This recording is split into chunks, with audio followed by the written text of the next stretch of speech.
Bienvenidos a Puerto Cultura. Nos encontramos en Difusora Soriano 1210 AM, Poder de Radio, y hemos llegado como cada sábado para acompañarte estés donde estés. Mi nombre es Daniel Korsch y junto a Sandra Rush estaremos conversando sobre diferentes temas como lo habíamos anunciado en el spot durante la semana. Por ejemplo, Sandra va a estar hablando sobre Carlos Warren, que revolucionó al tango con su composición La Comparsita.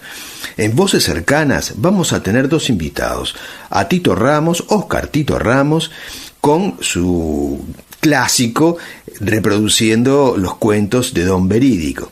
También vamos a tener en Voces Cercanas a la artista plástica Olga Amán Hugon, que nos va a contar sobre este importante evento a desarrollarse en el mes de agosto en las instalaciones del LATU en Montevideo, donde todos los artistas plásticos de nuestro país y de Argentina, artistas de gran trayectoria reconocida, se van a juntar para una feria como nunca antes hemos visto.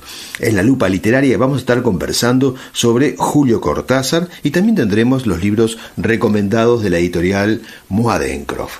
Así que te invito a quedarte junto a nosotros los próximos 60 minutos y dejarte llevar por todos estos temas que te vamos a contar, porque estamos a punto de desembarcar en el sorprendente universo de Puerto Cultura, ese espacio entre el cielo, la tierra, el arte y vos, que nos estás acompañando por Difusora Soriano como cada sábado. También recuerden que nos pueden seguir a través de YouTube en el canal Puerto Cultura o pueden acceder, si están más lejos del departamento de Soriano, a través de la página web de la radio, que es www.difusorasoriano.com. Puerto Cultura, un espacio al resguardo del olvido. Bien, damos inicio al programa de hoy con Sandra Rush en su espacio Expresión Viva. Así que adelante, Sandra, con esta historia que a mí me parece, pero maravillosa. Muchas gracias, Daniel, por este pase tanguero.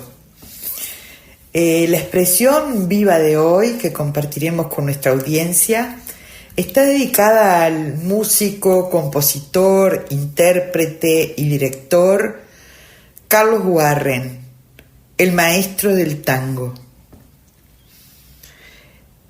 El mes del tango, junio, si bien se celebra por el nacimiento del gran Carlos Gardel, nos invita a recordar y homenajear a otro grande de la cultura del tango que vio nacer nuestra ciudad de Mercedes.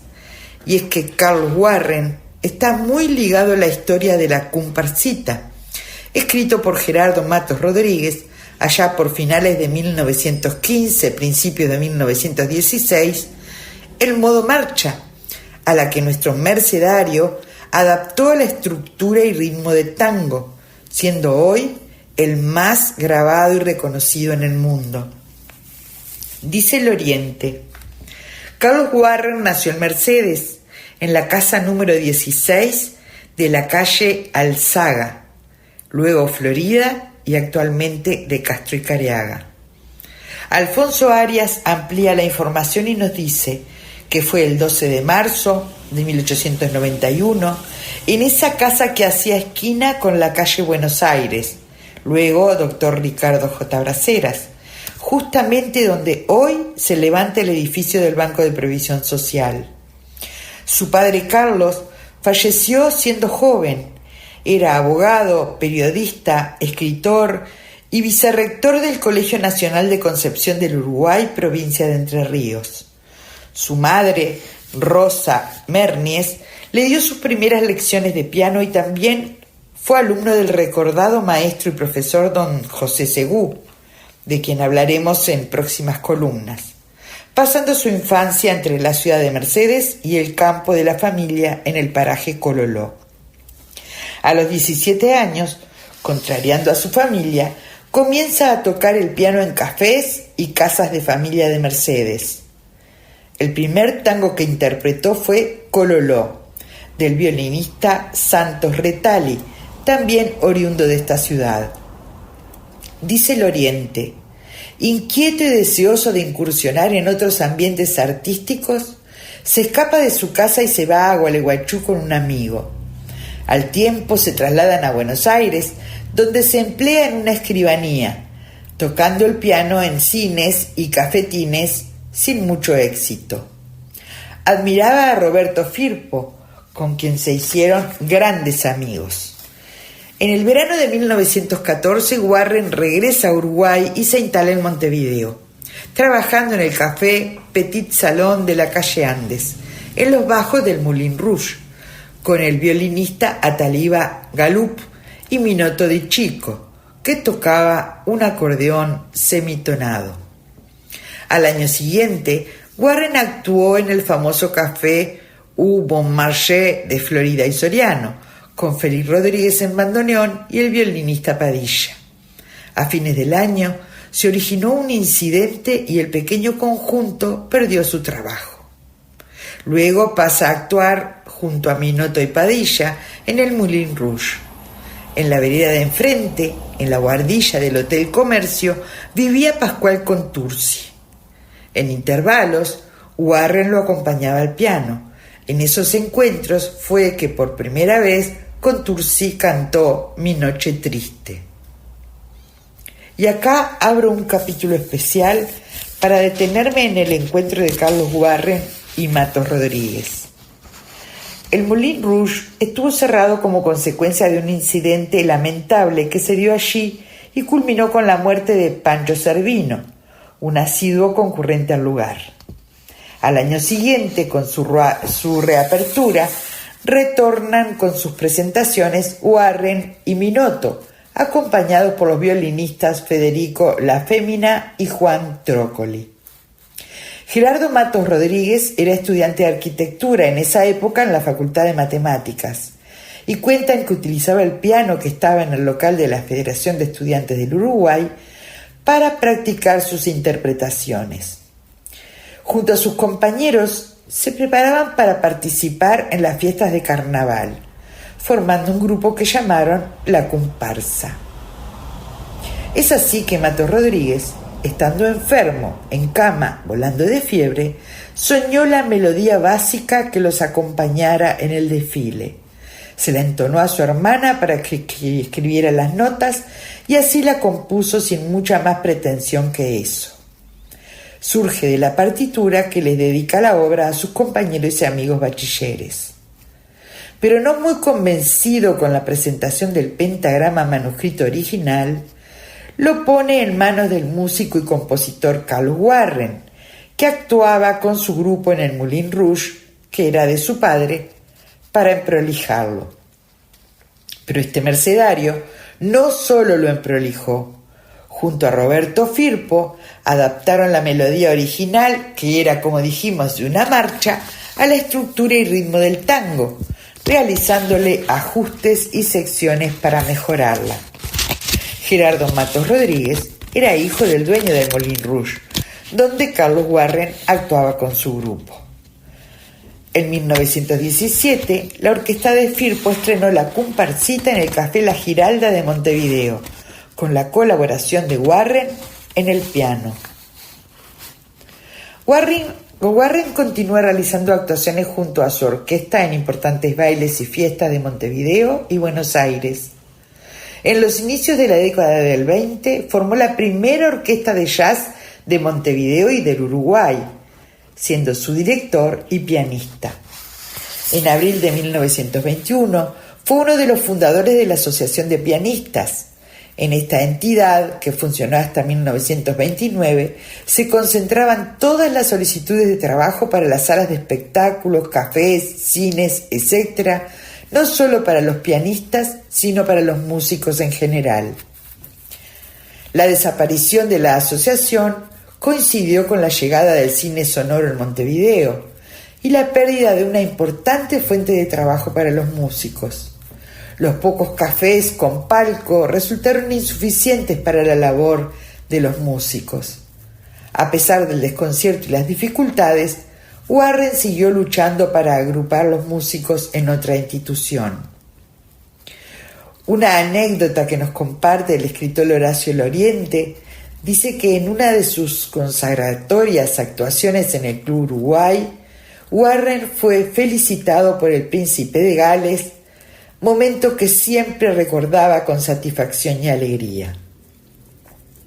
De una carta que encontré entre los documentos consultados, podemos ver que su relación e intercambio de creaciones con Gerardo Mato Rodríguez continuó en el tiempo. También actuó con su orquesta en los inicios del cine nacional.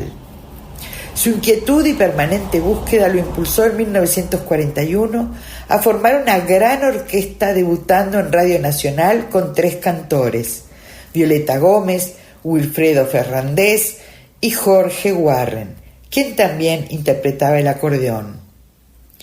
De su vasta composición, cabe destacar su obra Siga el tango, que años después reviviría su fama, al transformarse en un candombe con el nombre de Siga el baile, en colaboración con Edgardo Donato, y que sería popularizado por músicos como Alberto Castillo, Los Auténticos Decadentes, Jaime Ross y otros más.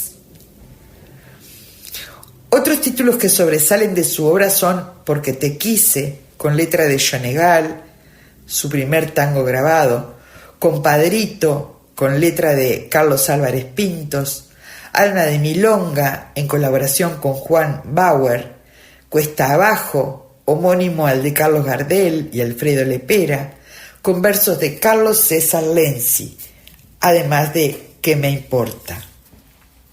Falleció en Montevideo el 21 de octubre de 1953. Fue una figura emblemática en la historia de la composición musical, interpretación y dirección de nuestro país. Durante toda su vida participó en los distintos escenarios y eventos de tango, jazz, foxtrots, estando siempre a la vanguardia de los distintos géneros que surgían. Loriente decía: sin duda alguna, Carlos Warren es el músico trascendente y consular de la historia del tango rioplatense.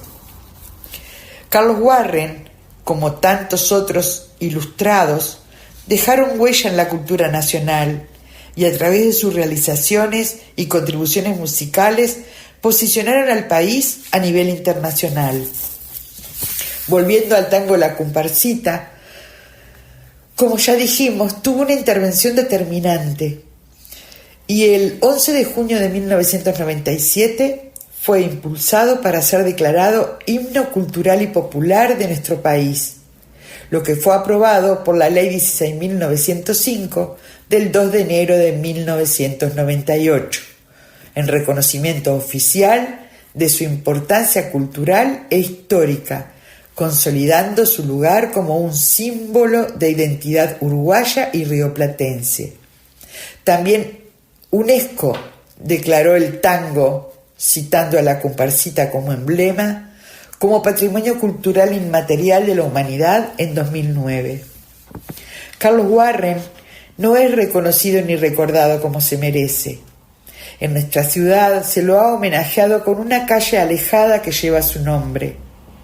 Fue el pionero en Uruguay en la interpretación del jazz.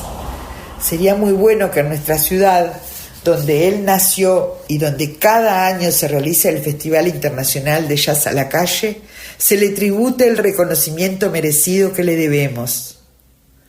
Alguien más para tener presente, reconocer y homenajear.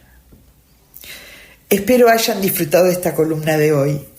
Sigan en Puerto Cultura por Difusora Soriano y nos reencontramos el próximo sábado. Buenas noches.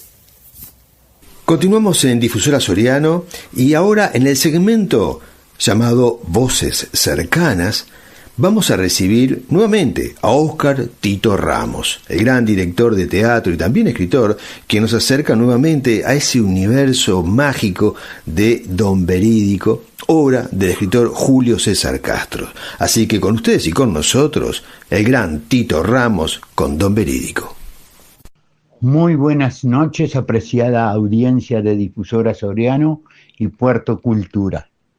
Tenga usted muy buena noche, Daniel Fernández Corch. Le agradezco la invitación que me ha realizado para estar nuevamente con sus seguidores y entonces poder seguir destacando la obra de Julio César Castro y su personaje Don Verídico. Anteriormente habíamos homenajeado a Juseca como humorista y narrador, actor y dramaturgo uruguayo. Hoy nuevamente tenemos esa excelente oportunidad y lo haremos con lo que Julio nos dejó justamente, con su creación de El Resorte y sus personajes comandados por Don Verídico. Fue en el año 1962 que nacen como libretos de radio y con el paso del tiempo se fueron fortaleciendo. Justamente en el boliche El Resorte, con la Dubija, el Tape Olmedo, Rosadito Verdoso y el Pardo Santiago, era un lugar que prácticamente no pasaba nada, hasta que llegaba un forastero u otro parroquiano del lugar a buscar soluciones para determinados problemas. Cada cual proponía lo suyo y allí aportaban la salida adecuada uno a su manera.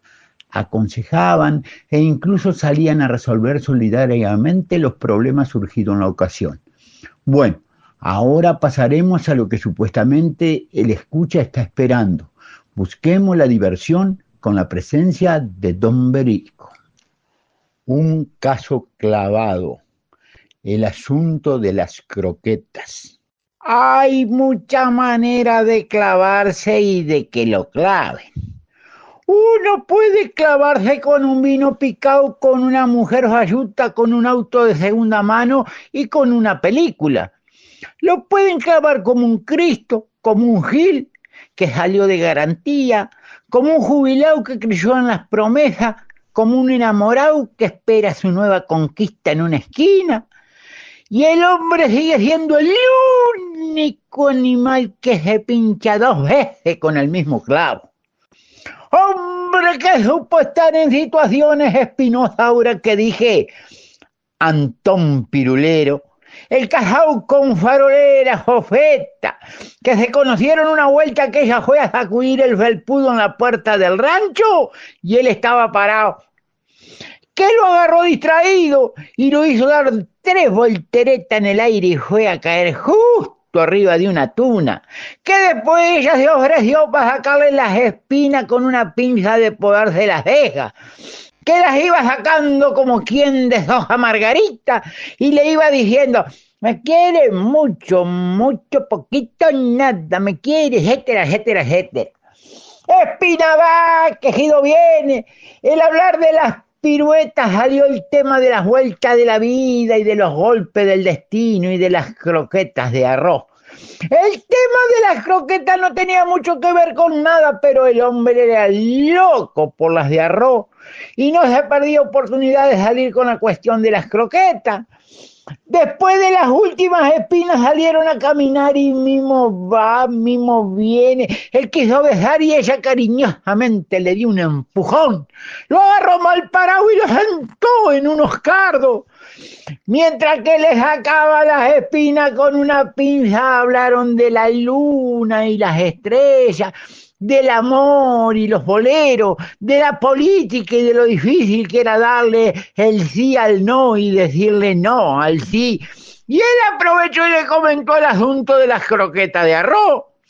La cosa fue que él se le declaró, pero ella le dijo que lo primero que tenía que hacer era hablar con el padre Zapatero, el viejo, y seco para el trato, seco de palabra y gesto seco, tan seco que la mujer 2x3 lo tenía que regar. Pirulero se lo perdonó con la muchacha y el viejo, sin mirarlo mientras golpeaba una suela en un 3-pies, le ordenó: siéntese. Se sentó justo en la silla donde el viejo había dejado desparramada unas tachuelas. ¡Ah! Pirulero apenas se sentó comentó: me clavé.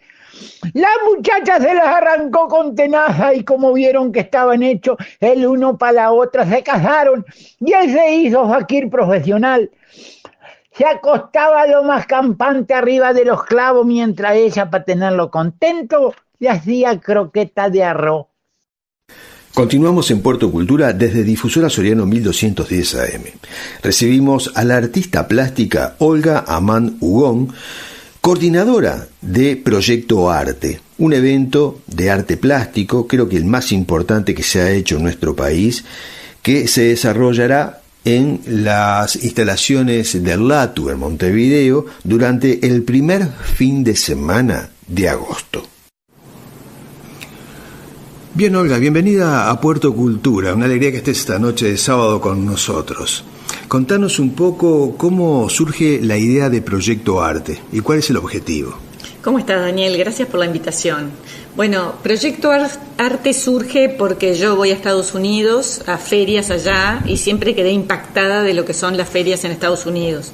Y ahí empezó a ponerse en mi cabecita la idea de tratar de traer las ferias de Estados Unidos y copiarlas aquí en Uruguay. Y finalmente tuve otra artista que me acompañó el año pasado y hicimos la primera edición y bueno, y ahora vamos por la segunda. Bien, y en esa primera edición, ¿cómo funcionó? O sea, ¿te despertó el interés? Dijiste, bueno, hay mucha gente conectada con el arte. ¿Dónde se hizo? ¿Cuánta gente vino? Bueno, lo que pasa es que en Uruguay hay muchísimos artistas, pero muchísimos y muy buenos. Y muy buenos, sí. Entonces yo sé, yo que hace años que trabajo en esto, yo sé que todo el mundo quiere exponer y mostrar su obra y no tienen en dónde normalmente. Es como difícil encontrar lugares donde exponer tu obra. Y después las convocatorias, que son tus propias convocatorias normalmente. Y bueno, si a veces no tenés tanto poder de convocar, no van siempre tus mismos amigos, digamos. Entonces me parecía bueno juntarnos todos, somos un colectivo de 100 artistas, de más de 100, y unir fuerzas, y el año pasado fue impresionante toda la gente que fue, la verdad que yo me quedé muy sorprendida. Bien, y ahora la apuesta como que la redoblás, porque hacerlo en el LATU implica una logística mucho más grande. Claro, de 600 metros cuadrados pasamos a 1.700. Ya nomás el lugar es enorme, mucho más grande, y bueno, sí, la logística se duplicó también, pero también se duplicó la diversión. También, claro que sí. ¿Algún artista que puedas nombrar que venga de Argentina o de Uruguay, que estén allí? Bueno, hay muchos confirmados. Sí, hay muchos confirmados. De Uruguay, de Argentina vienen 20 artistas y después vienen de otras partes del mundo, pero más como son poquitos los que vienen, así muchos son los argentinos. Tenemos a Maribe Sánchez, por ejemplo, que va a traer una obra vinculada a todos los que estuvieron en los Andes, la tragedia de los Andes, pero vista de otro punto de vista, que está bueno venir a verla. Se llama Fraternidad, sí. Estuvo hace poco con Ago Páez en Sofitel. Sí, estuvieron en Sofitel las dos. Maribe viene bastante a Uruguay y bueno, nada, y me parece que esa obra va a valer mucho la pena verla. Después tenemos gente como artistas como Peralta, que es un artista y un grabador uruguayo muy reconocido en el medio, que hace una obra espectacular. También va a traer una muestra a él, así que va a estar bueno eso para venir a ver. Y después un montón de artistas emergentes que de repente nadie conoce, pero que son espectaculares, ¿no? Entonces, sí. ¿También hay arte digital, puede ser? Hay arte digital.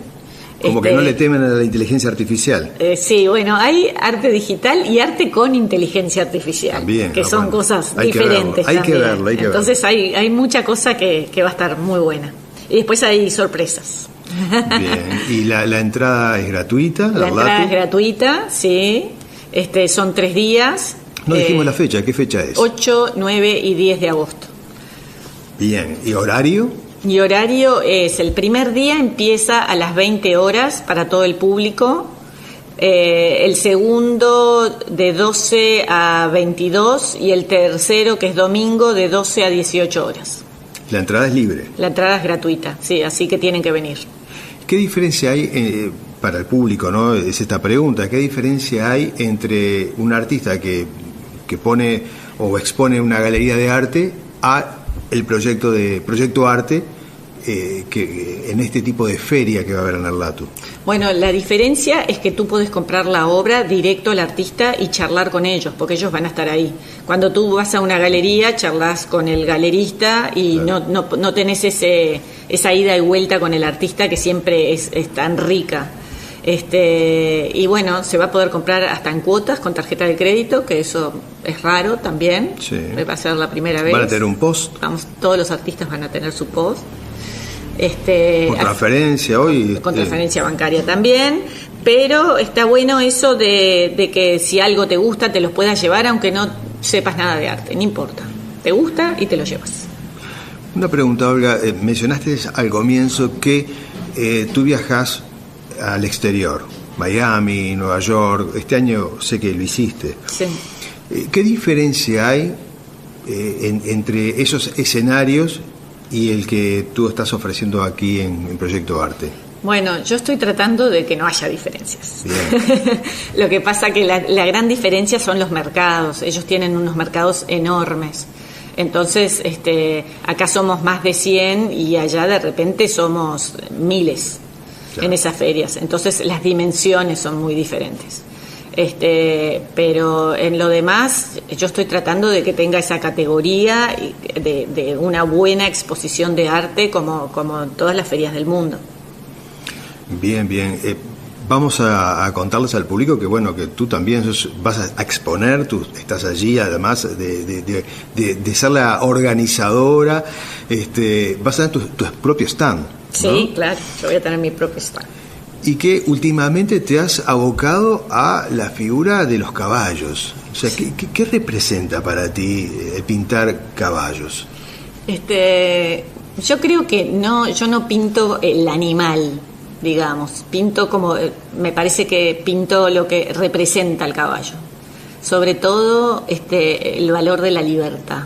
Yo tengo muy metido en mi familia el valor de la libertad y creo que aparte por situaciones que me han pasado, que me encanta el caballo porque lo tuve siempre en mi infancia y bueno, como que volví un poco con el caballo a mis raíces, pero también me parece que esa fuerza que tiene el caballo, esa libertad del caballo nobleza salvaje, también. La nobleza, anda también por ahí mi tema de pintar los caballos. Pensando un poco en estos conceptos, tú tenés una personalidad alegre, optimista, porque el caballo tiene un poco de eso también, ¿no? El caballo creo que es un animal de muy buen humor, o tiene mucha empatía con el ser humano también, ¿no? Sí, el caballo, es increíble el vínculo que tú podés tener con el caballo, incluso cómo siente como las distintas energías de la gente y hasta es curativo, es sanador. También, sí, sí. Ahí se hacen muchas cosas con los caballos. Sí, sí. El caballo solo está enojado cuando, no es que está enojado, pero es cuando tiene miedo, cuando piensa que va a ser atacado. Si no, el caballo es manso, le gusta estar con la gente. Olga, bueno, recordemos al público, 8, 9 y 10 de agosto en el LATU, además va a haber una apertura a nivel de gobierno también, con más presencia diplomática. O sea, tenemos que decirle al público que esto es más allá de una feria, es un evento único en el Uruguay. ¿Es así? Es así, totalmente, sí. Olga, gracias por este tiempo para Puerto Cultura. No, muchas gracias a ti por la invitación. Gracias amigos, continuamos con Puerto Cultura desde Difusora Soriano 1210 AM, Poder de Radio. Continuamos en esta noche de sábado en Puerto Cultura y en nuestro segmento La Lupa Literaria, donde siempre analizamos un clásico de la literatura. Hoy vamos a hacer una propuesta diferente, vamos a hablar de Julio Cortázar. ¿Por qué? Es un artista increíble que yo creo que ha trascendido el tiempo y lo seguirá haciendo, porque es un artista que encontró algo que lo inspiró o le hizo tomar por el camino de la creación, realizando una obra única. Para esto debemos tener en cuenta que la ficción es la simulación de la realidad. Esto es lo que sucede en las obras literarias. Pero también ocurre en la cinematografía, cuando se presenta un mundo imaginario para el receptor. El escritor francés Julio Verne fue quien dijo: todo lo que un hombre puede imaginar, otros podrán hacerlo realidad. En el caso de Julio Cortázar, fue un escritor que nació en Bélgica, en Bruselas. Sus padres eran argentinos. Y a los 4 años, de Julito, ellos vuelan para Argentina y el joven Julio estudia en Buenos Aires. Aclaro esto porque fue nacionalizado argentino y en 1981, sin renunciar a su nacionalidad, también obtiene la nacionalidad francesa. Todo esto por su oposición a los gobiernos que tuvo en Argentina. Julio Cortázar nace el 26 de agosto de 1914 y muere en París el 12 de febrero de 1984. Ahora, ¿qué lo hizo a él tan particular? ¿Por qué Cortázar alcanzó el reconocimiento que tuvo? Porque se dice que Cortázar, con su narrativa, logró romper la realidad o la linealidad temporal entre lo real y lo fantástico. Y todo esto comenzó en su infancia, cuando muchas veces ocurre todo. Ese es el punto de todo ser humano. Los sucesos a nuestro entorno impregnan nuestra vida, aunque seamos niños, ¿verdad? Aunque no seamos muy conscientes de lo que sucede, las impresiones se tienen igual. Nos marcan, nos dan o nos brindan la profundidad especial que todo debe tener y con que cada uno después se descubre o descubre la vida. Y siendo niño muchas veces pueden pasar cosas muy trágicas, pero desde la inconsciencia uno como que lo vive de otra manera. No todos, pero creo que se es muy fuerte siendo niños. La familia de Cortázar tuvo que abandonar la embajada de Argentina en Bélgica porque los alemanes habían tomado la ciudad durante la Primera Guerra Mundial, sobre el final de la guerra. Entonces es ahí que ellos viajan o escapan a Suiza, luego van para España y así van viajando de un lado al otro y llegan a la Argentina. Ya instalados en Buenos Aires, en su casa, en Banfield, según el propio Cortázar cuenta, tuvo la sensación de vivir muy lejos los afectos. Y esto lo marcó. ¿Por qué? Bueno, porque a él lo rodeaba una excesiva servidumbre, donde poco a poco a él lo fue haciendo sentir triste, pues estaba lejos de sus padres. Los veía, sí, pero no tenía la relación que necesitaba. Y aunque tenía una hermana, la hermana se llamaba Ofelia, era un año menor que él, sus padres luego terminaron divorciándose. Julio tenía 6 años para entonces, y esto lo continúa afectando, porque ya no vuelve a ver a su padre nunca más. ¿Por qué les cuento esto? Porque realmente fue su punto de quiebre. La tensión de la familia al escapar primero de Europa, la falta de afecto que él sintió de niño durante su infancia, impactó primero en su salud, y esto provocó que se volcara a la lectura. Y a los 9 años ya él había leído los clásicos de Julio Verne, los de Víctor Hugo, y incluso hasta los de Edgar Allan Poe. Yo me pregunto, ¿y si Cortázar no hubiera vivido estos impactos emocionales? ¿Hubiera escrito la narrativa que hizo después? Porque él transitó un camino muy surrealista, fantástico, fuera de la realidad. Esto fue por lo que vivió. ¿Hubiera hecho este camino de otra manera si no hubiera vivido lo que vivió? No lo sabemos. La vida siempre nos coloca donde debemos estar, aunque lo pasemos con dificultades, como lo sintió él, con esa falta de afecto, con ese desarraigo de un lugar a otro. A él lo afectó. Y de alguna manera, y en algún momento, todas esas vivencias en Julio Cortázar comenzaron a fluir, comenzaron a manifestarse. Entonces, cada caso es particular. Y él veía transitar la vida, veía desarrollarse la vida con esa frialdad, pero en su mundo interno ocurrían otras cosas. Y durante la juventud de Cortázar, por las noches, él sufría de frecuentes y espantosas pesadillas por lo que había vivido. Entonces, además de leer a Verne o a Edgar Allan Poe, entre otros, él, todo eso empezaba como a madurar dentro de su cabeza. Y entre que lo afectaba esa distancia que tenía con su madre, la lejanía de su padre, el mundo creativo que estaba empezando a ver y se estaba por manifestar, eso le empezó a jugar cierta presión dentro de su desarrollo emocional, ¿no? Entonces, para Julio, la ficción, la irrealidad, la realidad, todos esos mundos posibles, distintos al que él vivía cada día, comenzaban a querer manifestarse. Porque a él no le agradaba lo que vivía y se refugiaba detrás de esa frontera que le ofrecía la realidad misma. En ese lugar donde él dio rienda suelta a su imaginación y creció como artista. Él no solo leía, o mejor dicho, se devoraba los libros.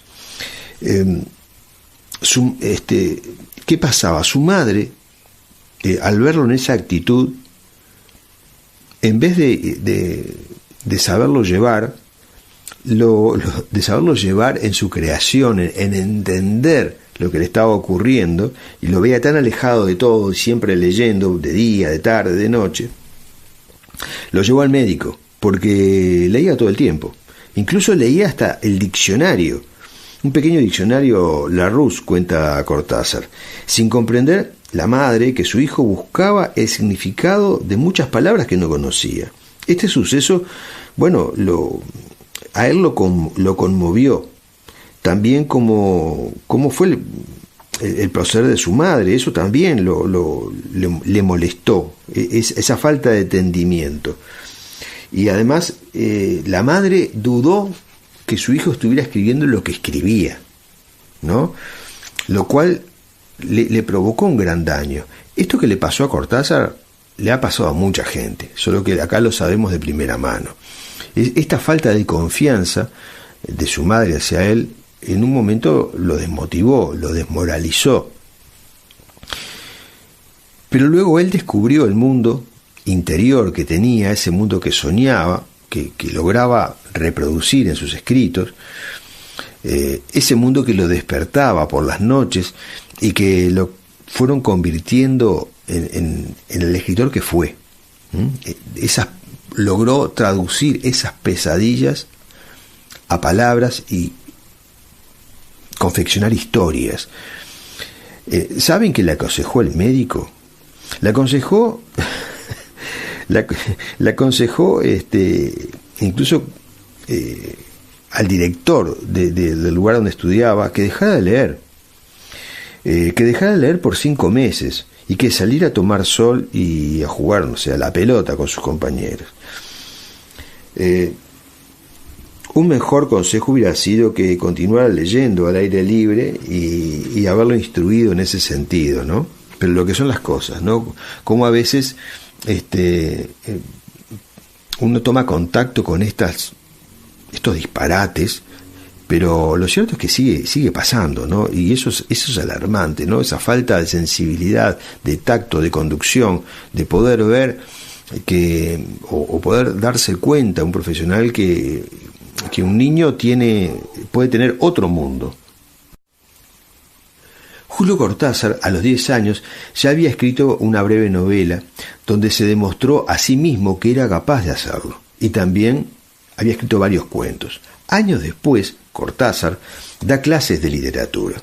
Su primer cuento, publicado en la revista Correo Literario, ya nos muestra ese perfil creativo, y esa historia se llamó Brujas, un trabajo donde ya evade la realidad y rompe con lo cotidiano.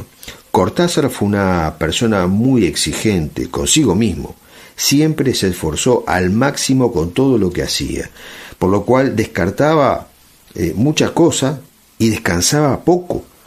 Y esto fue durante un periodo de su vida que incluso le provocó algunos trastornos psicológicos debido a la alteración del sueño que él había realizado. Descansaba muy poco y trabajaba mucho y se alimentaba mal. Pero así en esas condiciones tremendas es que nace Bestiario, ¿sí? Bestiario es un trabajo impresionante, ¿no? Cortázar cuenta que ese libro de cuentos lo escribió bajo los síntomas de la neurosis que padecía por todo esto que yo le estoy contando ahora. Libro en el que se destacan cuentos como, bueno, Bestiario, Casa Tomada, Lejana. En el cuento Casa Tomada, me quedé pensando, los personajes protagonistas piensan que en algún momento la casa en que viven y en la casa en que han vivido toda la vida, el día que ellos no estén, sus familiares la iban a vender y ellos y todo dejaría de existir. Y es así que comienza a aparecer presencias extrañas, ruidos, y hasta que la casa es tomada por intrusos invisibles, fantasmagóricos. ¿Acaso este cuento no representa ese sentimiento de abandono que padecía él de joven? Mientras les cuento esto, recuerdo a una película que no me acuerdo el nombre ahora, pero es una película que tiene algunos años que para mí fue inspirada en este cuento, una obra de Hollywood, ¿no? Él acá en esta historia nos habla de los cambios, de la tensión, del miedo que padecía los personajes y que padecía también Julio Cortázar de niño, ¿no? Un niño incomprendido en una existencia en la que él vivió, como decía hoy, entre la ficción y la realidad. Existen muchos ejemplos dentro de este libro que nos muestra cómo el escritor toma de la ficción o de la irrealidad situaciones y construye personajes que coloca con maestría en el mundo en el que vive, en el que vivimos todos y en el que llamamos realidad. Bestiario tiene, bueno, Casa Tomada, Carta a una señora en París, Lejana, que la mencioné, Ómnibus, Cefalea, ¿sí? Circe, Las puertas del cielo, Bestiario mismo. Estas historias que cuenta Julio Cortázar en Bestiario él no presenta amenazas externas, sino que los problemas están puestos en los miedos, en los peligros que provienen de nuestra mente. Y quizá eso sea lo más particular, porque son historias que nos colocan entre la ficción y la realidad. Así que es un libro altamente recomendable, que nos atrae. Yo creo que a partir de esto es que uno, yo siempre digo, ¿no? A partir de las biografías, yo creo que uno tiene que leer, mejor dicho, las biografías para empezar a leer cualquier obra. Entendiendo la vida del autor es mucho más sencillo conectar o se amplifica mucho más ese mundo creativo que el autor ha depositado en una obra y que el lector lo puede disfrutar desde otra perspectiva. Nos encontramos entonces el próximo sábado con algún otro tema vinculado a lo literario, como hoy que nos fuimos de un libro en particular y nos decidimos trabajar mejor justamente sobre la vida de un escritor como Julio Cortázar. Bien amigos, ya sobre el cierre del programa vamos a comentar brevemente, más que nada vamos a mencionar algunos de los libros de la editorial Moadencroft que ya hemos hablado bastante de ellos, pero son libros que siguen su curso, siguen caminando, siguen siendo de los preferidos del público. Y comenzamos con el poemario de Sandra Rush, de Luces y Sombras, un poemario que hemos visto, analizado, mencionado muchísimas veces, donde Sandra realmente nos coloca en en ese universo de la sensibilidad, de Luces y sombras de Sandra Rush, en todas las librerías del Uruguay. También tenemos una novela breve, muy interesante, Somos nuestras raíces, de Mónica Isabel García Farina, una autora de La Valleja, que nos cuenta cómo llegaron los últimos inmigrantes en el siglo XIX a nuestro país y cómo se instalaron en el departamento de La Valleja específicamente. También tenemos la novela de María García Marichal, Alter Ego, una novela donde su protagonista despierta cada día en un momento de la historia diferente y que no siempre es un hombre, una mujer, a veces es un niño, a veces es un anciano, a veces es una mujer que vive en la prehistoria. Por eso les digo, es como una viajera del tiempo que despierta cada noche en un lugar diferente y recuerda quién es, solo que está unas horas y cuando cierra los ojos al dormir nace o revive, no se sabe si otras vidas o es un viajero del tiempo, pero todo esto es lo que nos deja para reflexionar María García Marichal en Alter Ego. Luego tenemos un libro de cuentos de Miguel Graña, Sueños de una noche en la ciudad de los 15 minutos y otros cuentos políticamente incorrectos, donde Miguel Graña juega con historias conocidas, pero lo hace desde el humor, lo hace desde el sarcasmo, desde la hipocresía, y va tocando temas de mucha sensibilidad social, pero lo hace realmente con gran estilo, con gran conocimiento de cómo se debe tratar algo delicado, llevado a la ironía, al humor negro, pero como solo Miguel Graña lo puede hacer en Sueños de una noche en la ciudad de los 15 minutos. Y por último, tengo otro libro más. Tengo el libro de Onda, del esplendor al colapso, de Osvaldo Torres, un libro que cuenta cómo nació esta empresa en la que todos hemos viajado alguna vez y que dio empleo a miles de personas en el Uruguay. Cómo nació esta empresa y cómo fue su cierre con toda la tensión que esto generó. Y por último sí tenemos la novela de Giselle Petrides, Imágenes fragmentadas, donde nos cuenta sobre cómo una familia uruguaya en épocas de la dictadura deja el país y se exilia en Europa. No nos cuenta sobre política, nos cuenta sobre cómo se vive el exilio. La política fue el tema de por qué, pero luego solamente trata de cómo una familia tiene que dejar, cómo hace para dejar todo atrás y reiniciar una vida en un lugar totalmente ajeno, una cultura totalmente desconocida. De eso se trata Imágenes fragmentadas, de Giselle Petrides. Todos estos libros están en todas las librerías del país y si en alguna librería no está, usted lo puede encargar, nombrando al autor, el título o la editorial. Moa Dencroft iba diciendo: Imágenes fragmentadas de Giselle Petrides, tiene Onda, del esplendor al colapso, de Osvaldo Torres, tiene Sueños de una noche en la ciudad de los 15 minutos, de Miguel Graña, tiene Alter Ego, de María García Marichal, o Somos nuestras raíces, de Mónica Isabel García Farina, o tiene De luces y sombras, de Sandra Rush, y se lo consiguen. Nos encontramos el próximo sábado. Adiós.